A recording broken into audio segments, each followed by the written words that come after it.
Look at this clip from the parliament. Statehood की बहाली के हवाले से वादे किए हैं, सुप्रीम कोर्ट में वादे किए हैं, वो वादे आप कब पूरा करेंगे? जो स्टेटस था जम्मू कश्मीर का 1953 से पहले, वो एक दिन इस मुल्क को वापस करना पड़ेगा। स्टेटहुड तो समझ आता है, लेकिन 1953 की पोजीशन का क्या मतलब है? ईयर 2000 में फारूक अब्दुल्ला ने भी यही डिमांड उठाई थी और J&K असेंबली में एक रेजोल्यूशन तक पास कर दिया जो 1953 का स्टेटस रेस्टोर करने की बात करता था। लेकिन वाजपेयी लेड सेंट्रल गवर्नमेंट ने इस रेजोल्यूशन को एंटी नेशनल कहकर रिजेक्ट कर दिया। मगर 1953 इतना इंपॉर्टेंट क्यों है? Let me explain. डेट है 27 अक्टूबर 1947। महाराजा हरि सिंह और इंडिया के दरमियान इंस्ट्रूमेंट ऑफ एक्सेशन साइन होता है। लेकिन ये एक फुल मर्जर नहीं था। इंडिया को सिर्फ 4 चीज़ों पर कंट्रोल मिला। पहला डिफेंस, दूसरा फॉरेन अफेयर्स, तीसरा कम्युनिकेशन और चौथा करेंसी। बाकी सब कुछ कश्मीर के कंट्रोल में था।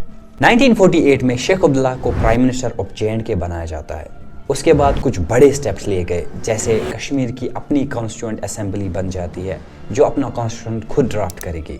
परमिट सिस्टम इंट्रोड्यूस होता है। आउटसाइडर्स को J&K आने के लिए स्पेशल परमिट चाहिए होती है, मोर लाइक ए पासपोर्ट। उसके बाद आता है साल 1950। दिल्ली प्रेसिडेंशियल ऑर्डर्स के जरिए इंडियन लॉज J&K तक एक्सटेंड करने लगता है। पहले शेख अब्दुल्ला सपोर्ट करता है, लेकिन फिर धीरे धीरे डाउट होने लगता है और साल आता है 1952।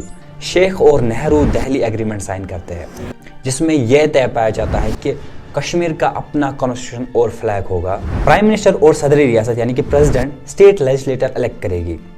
आर्टिकल 35A एनफोर्स होता है, जिसकी वजह से आउटसाइडर्स यहाँ लैंड नहीं खरीद सकते। इंडियन सुप्रीम कोर्ट की जुरिस्डिक्शन लिमिटेड होती है, लेकिन दिल्ली को ये सब पसंद नहीं आता और 9 अगस्त 1953 द टर्निंग पॉइंट। सुबह सवेरे शेख अब्दुल्ला को अरेस्ट कर लिया जाता है और उसके बाद बख्शी गुलाम मोहम्मद नए प्राइम मिनिस्टर बन जाते हैं। Hundreds of Indian laws J&K में लागू किए जाते हैं। परमिट सिस्टम खत्म कर दिया जाता है। प्राइम मिनिस्टर का टाइटल चीफ मिनिस्टर बन जाता है और प्रेसिडेंट का गवर्नर। और कश्मीर की ऑटोनॉमी धीरे धीरे खत्म होने लगती है।